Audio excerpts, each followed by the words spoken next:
Zee 24 तास एक पाऊल पुढे साठी कारस्थान रचले हे संबंध मुंबई शहराला माहिती आहे आणि ज्या वेळेला त्या सोसायटीकडून काम मिळवायचं आहे त्यावेळेला 400 आता रमेश प्रभू म्हणाले की 484 जागी 750 फुटाचा वायदा करायचा, मोठ्या कॉर्पसचा करायचा, काही ठिकाणी तर मारुती गाड्या आणि नॅनो गाड्या देण्याचे आश्वासन झाले. अशा परिस्थितीत बिल्डरना परवडणार कसं? म्हणून बिल्डरनी सुद्धा अवास्तव आश्वासनं देता कामा नयेत. स्टॉक हा मिळालाच पाहिजे. मला फक्त एवढंच म्हणायचं की बिल्डरांनी वकीलपत्र पूर्वी आमच्या सत्ताधारी पक्षाच्या आमदारांना दिलं होतं.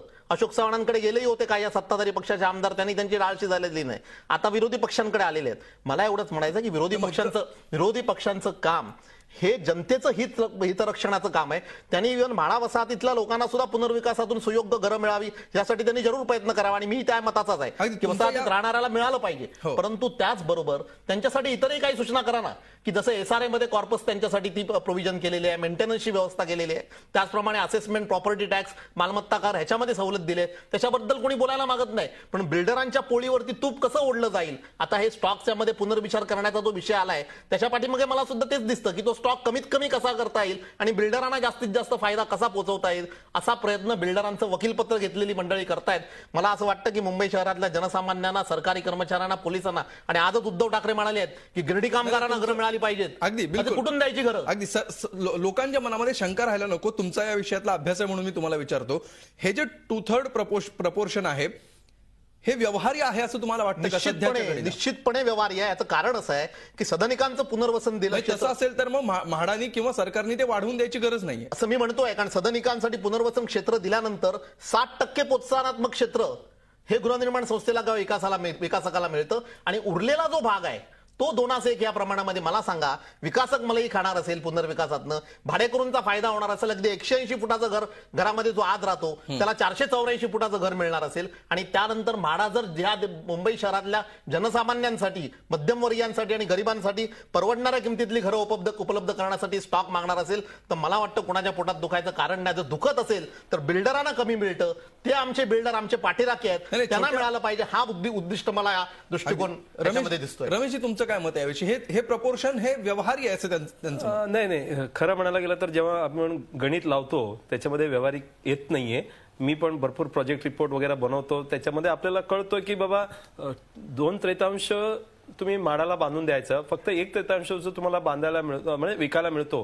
त्याच्यामधून सर्व खर्च म्हणजे तुमचं कॉर्पस देणं, 484 बांधून देणं, नंतर 2 किंवा 2.5 वर्ष तुम्हाला हे बांधून देणं म्हणजे छोट्या सोसायट्या, छोट्या संस्था असतील, गृहनिर्माण संस्था असतील तर त्या बाबतीत परवडणार नाही. पण मोठ्यांच्या बाबतीत तर हे परवडणार, मोठ्याला पण कदाचित परवडणार नाहीये. पण समजा भरपूर ओपन लँड असतील किंवा तुमचं 3.5 FSI म्हणजे लेआउटच्या वगैरे मंजुरी झाल्या असतील तर कदाचित होईल. आता लेआउट पण मंजूर झालं का की किती फ्लॅट्सची ती सोसायटी आहे यानुसार हे प्रपोर्शन ठरवून द्यावं? नक्की असं झालं पाहिजे. म्हणजे लेआउटचं जे काही ज्या क्षेत्रफळ आहे 1000 स्क्वेअर मीटर, 2000 स्क्वेअर मीटर मध्ये आपल्याला काही हे कन्सेशन देऊन त्याच्यानंतर तसं करायला पाहिजे. म्हणजे वेगळ्या पद्धतीने त्यांनी करणं योग्य राहील. अगदी. सचिन अहिर आहेत आपल्यासोबत. सचिनजी, तुमचं यावर शेवटी काय मत पडतंय? वेगवेगळी मतं आलेली आहेत या चर्चेतून. हे प्रपोर्शन नेमकं कसं असणार आहे जनतेसाठी? आता तुम्ही काय माहिती देऊ शकता? 11 तारखेच्या बैठकीत काय होतं हे तर जनतेसमोर येणारच आहे. मला 2च गोष्टी याच्यामध्ये स्पष्ट करायची की सरकार म्हणून आमची भूमिका ही स्पष्ट राहणार आहे की आता आमच्या या भूमिकेमुळे कोणाचा पुनर्विकास होत नाही हे जे आर्ग्युमेंट केलं जातं किंवा हे जे चित्र समोर आणलं जातोय ती परिस्थिती त्यामध्ये सुधारणा करणं हे आमचं पहिलं प्रायोरिटी राहणार आहे. आणि मला आवर्जून सांगावं लागेल की यामध्ये जी दिशाभूल केली जाते की सर्वसामान्य लोकांना या पुनर्विकासाच्या मध्ये काहीच फायदा होणार नाही. एक नक्की आहे की जे सरकारने ठरवून दिलेले जे नॉर्म्स आहेत, मग LIG साठी 384 असेल, LIG आणि MIG आणि HIG साठी 884 जो काय दर आपण जे किंवा जे सीलिंग आपण ठरवलंय ते त्यांना मिळणार आहे. त्याच्यावरती किती आपण आता हाऊस ठेवायची आणि किती आपण अपेक्षा करायची हा प्रश्नचिन्ह होऊ शकतो. आणि दुसरा, याच मुंबई शहरामध्ये सर्वसामान्य माणूस वाट बघतोय कधी आमची म्हाडाची लॉटरी लागते आणि त्या लॉटरीमध्ये मी कधी फॉर्म भरतो, त्याही वर्गाला आम्हाला डावता येणार नाही. म्हणून या दोघांच्या मार्ग काढण्याची भूमिका राज्य सरकारची राहणार आहे. अगदी. अहिर साहेब, शेवटचा प्रश्न मी तुम्हाला विचारतो. जर सरकार या भूमिकेवर ठाम आहे आणि सरकारने अचानक निर्णय घेतला असता तरी तो पूर्ण विचारांती घेतलेला आहे असा सरकारचा दावा आहे, हे जे 2/3 प्रपोर्शन आहे याविषयीचा, अशा परिस्थितीमध्ये 11 तारखेच्या बैठकीत किंवा त्यानंतर जरी बैठका होत राहिल्या तरी सुद्धा या 2/3 पेक्षा कमी फ्लॅट्स त्या विकासकाकडून म्हाडाला मिळणं हा एक प्रकारे सर्वसामान्य माणसांच्या अधिकारावर आलेली गदा असेल असं तुम्हाला वाटतं का? अजिबात नाही, कारण त्यांना द्यायचं नाहीये. हे जे विकासक ज्याच्यातून जे जास्त प्रॉफिट काढतायत त्याच्यातून आम्ही काही जास्त थोडाफार त्यातला प्रॉफिट कमी करण्याचा प्रयत्न आम्ही करतोय. प्रभूजी बोललेत किंवा ह्यामध्ये अशी शक्यता आहे, ते म्हणतायत किंवा कुठे हे फिजिबल होणार नाही तर सरकार त्याच्याबरोबर बसून चर्चा करायला तयार आहेत, परंतु फिजिबिलिटीज येत नाही म्हणून आम्ही स्टॉक देणारच नाही. ही जी आडमुखीची भूमिका जी काही लोक घेऊ पाहत आहेत आणि गेल्या 1-2 वर्षामध्ये हे होऊच द्यायचं नाही असंतलं काहीतरी जे युक्तिवाद करण्याचा प्रयत्न करतात ते मला वाटते दुर्दैवाने अयोग्य आहे.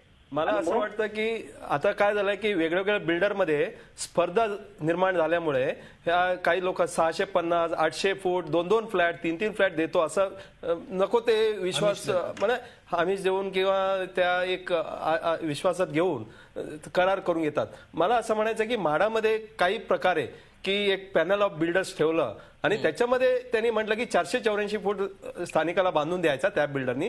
राहिलेला FSI मध्ये एवढा त्यांनी म्हाडाच्याच बिल्डरांकडून तुम्ही तुमच्या अटींनुसार विकास करून घ्यायला काय हरकत आहे? हा, असं करून घेतलं तर फार उत्तम राहील असं मला अगदी. आहेर साहेब, नक्कीच आमची तर तयारी आहे. मी तर फ्लोर ऑफ द हाऊस वरती सांगितलं तर रहिवाशांनी सहकार्य करावं. म्हाडा जे काही पाहिजे त्याप्रमाणे आम्ही घरं बांधून द्यायला तयार आहोत आणि म्हाडा स्वतः डेव्हलप होईल. आम्हाला इतर कुठली जॉईंट व्हेंचरची पण गरज लागणार नाही, काय करायची गरज लागणार नाही. सोसायटीने मात्र निघण्याचीच गरज नाहीये.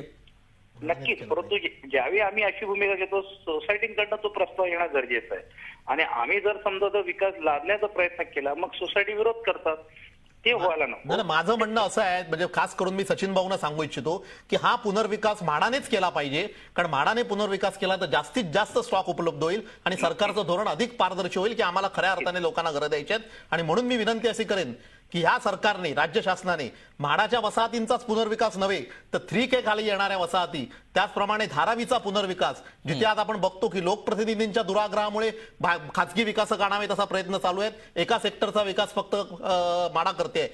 सर्वच्या सर्व सेक्टरचा विकास, धारावी पुनर्विकास, 3K आणि इतर म्हाडा वसाहती, अशा जिथे जिथे डेव्हलपमेंट आहे तिथे म्हाडाने ते करणं आवश्यक आहे. त्याच्यातून हाऊसिंग स्टॉक उपलब्ध होईल, परंतु त्यासाठी म्हाडाने लोकांच्या मनामध्ये विश्वास निर्माण करायला पाहिजे आणि तो विश्वास निर्माण करण्यासाठी दर्जेदार विकासकांचं, जसं रमेश प्रभूंच्या त्या मताशी मी सहमत आहे, दर्जेदार विकासकांचं, दर्जेदार कंपन्यांकडे बांधकामाचं कंत्राट देऊन, मग त्या अशा अनेक नामवंत कंपन्या आहेत, मी कोणाची वकिली करत नाही. म्हणजे तुमचं असं म्हणणं आहे का की ही जी 2/3 अट आहे ती सरकारने शिथिल करण्याचा विचार करण्याचीच गरजच नाही?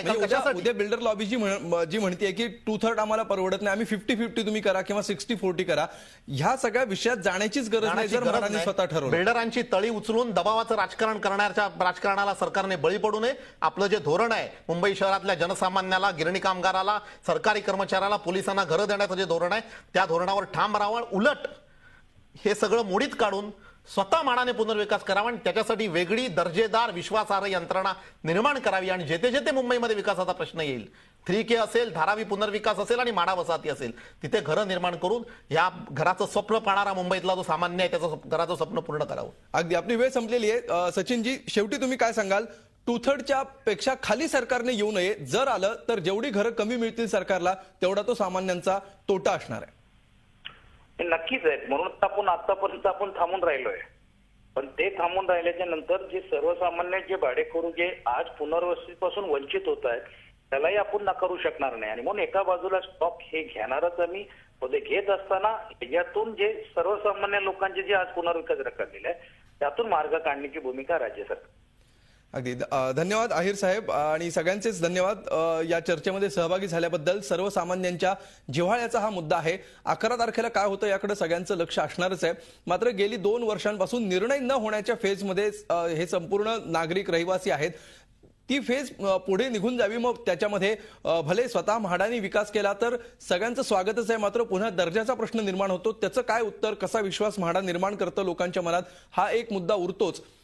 पण हा जो स्टेटस को या परिस्थितीमध्ये गेल्या 2 वर्षांपासून परिस्थिती आहे, एक पाऊल पुढे जावं, विकासाला सुरुवात व्हावी, सामान्यांना दिलासा मिळावा, एवढीच आपण अपेक्षा करूया. आणि सध्या आपण वाट बघूया 11 तारखेची. 11 तारखेला काय होतं यानंतर या सगळ्या इमारतीवर अत्यंत अभ्यासपूर्णरित्या चर्चा केल्याबद्दल.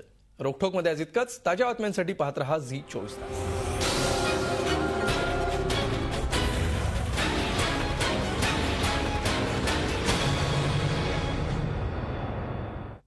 झी 24 तास, एक पाऊल पुढे.